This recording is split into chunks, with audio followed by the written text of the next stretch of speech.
After being cut from his high school basketball team, he went home, locked himself in his room, and cried.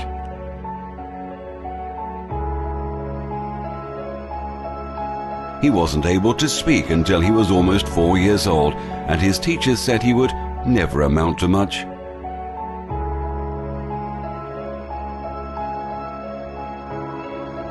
Was demoted from her job as a news anchor because she wasn't fit for television.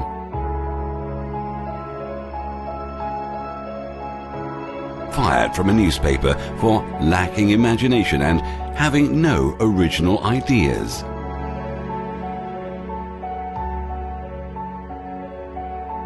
At age 11, he was cut from his team after being diagnosed with a growth hormone deficiency, which made him smaller in stature than most kids his age.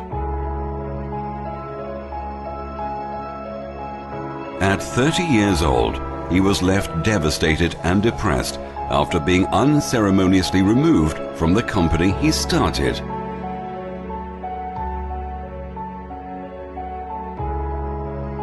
A high school dropout whose personal struggles with drugs and poverty culminated in an unsuccessful suicide attempt.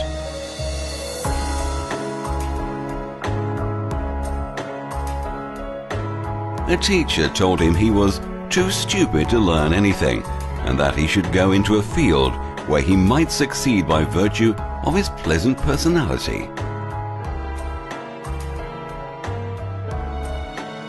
Rejected by Decca Recording Studios, who said, "We don't like their sound. They have no future in show business."